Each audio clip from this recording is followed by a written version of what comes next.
السلام عليكم. لا تنسوا الاعجاب بالفيديو والاشتراك في القناة تشجيعا لنا لنستمر بنشر المزيد إن شاء الله. Obviously, as the investigation unfolded, did you have people take pictures of the location?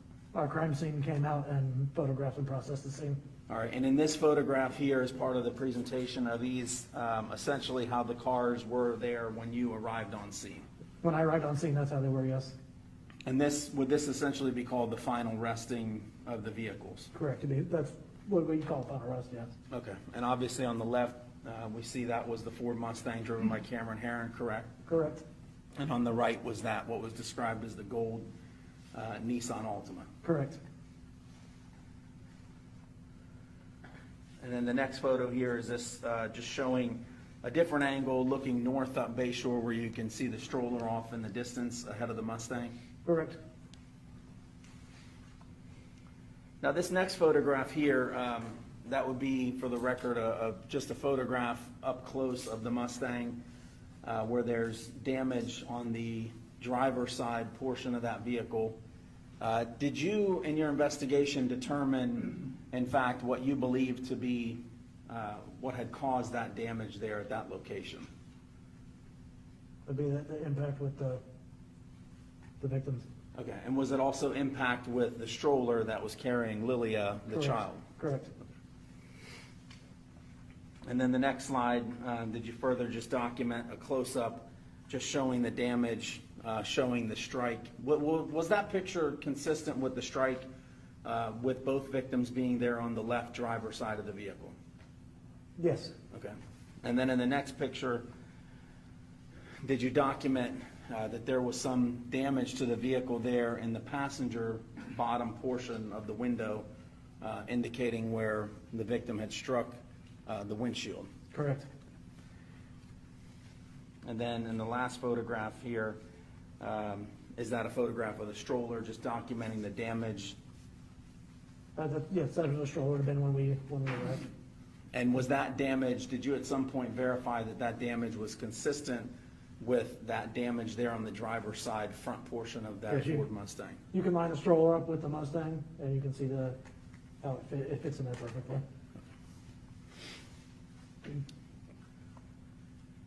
In this next slide, at some point, did you observe video surveillance that was retrieved that was taken right near where the crash had occurred? Yes, I did. All right, and then did someone from Tampa Police Department eventually try to enhance or zoom in on that portion that we're seeing there in between the trees? I did. One of our forensic techs.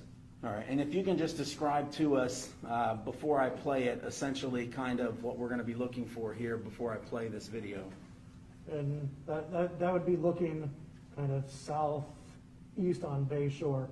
So northbound lanes are going to be, where your green boxes, you're going to see, that's after the crash.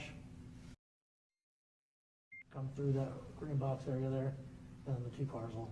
All right, so what we're seeing there as far as like the reference point of that gazebo, just beyond that gazebo across the street through those trees, is that essentially where the impact had occurred? Yes. And the bottom portion of that video that's enhanced showing in between those two trees, is that where we'll see the two vehicles come through and pass through prior to the collision? Yes. I'll go ahead and play this at this time.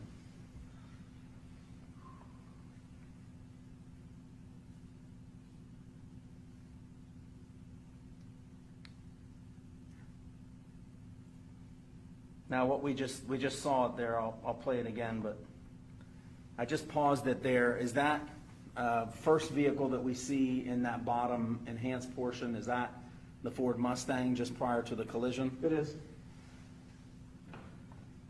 And then, I couldn't stop it, but let me play it again. But the vehicle that we see right behind him, is that the Nissan Altima? It is.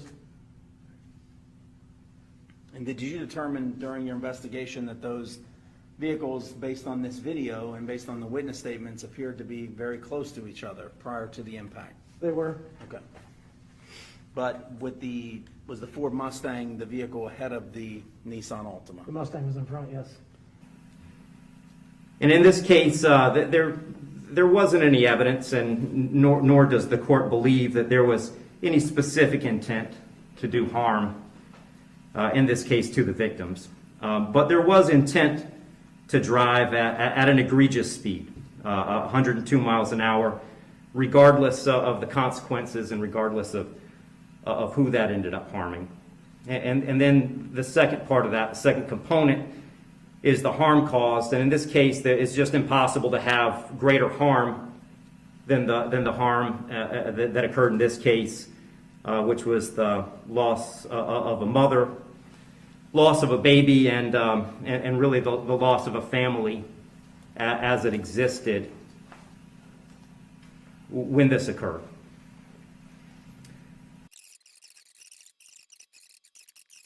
And the court doesn't find that either the minimum or the maximum is appropriate in this case.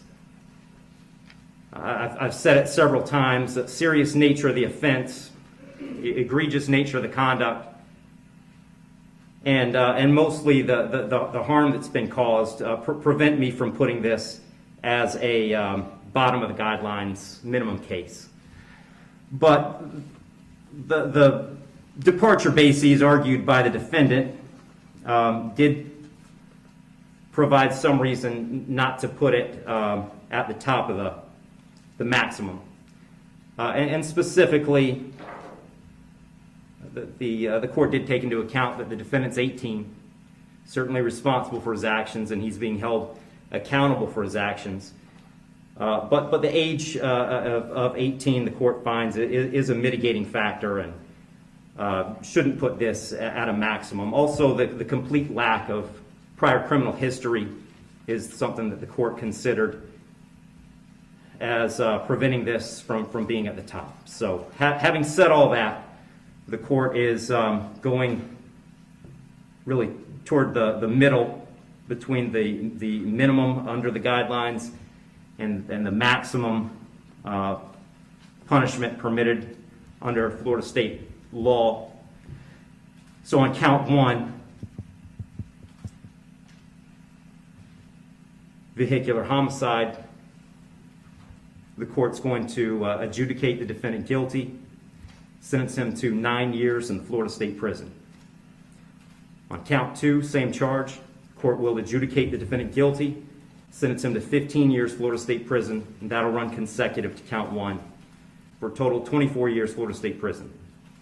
Count three is a misdemeanor, unlawful racing on a highway. So the court will adjudicate the defendant guilty, sentence him to time served. Give credit for time served, I believe, 2 days. Court will impose mandatory court costs. Mr. Heron, you have given up the right to appeal the determination of your guilt or innocence.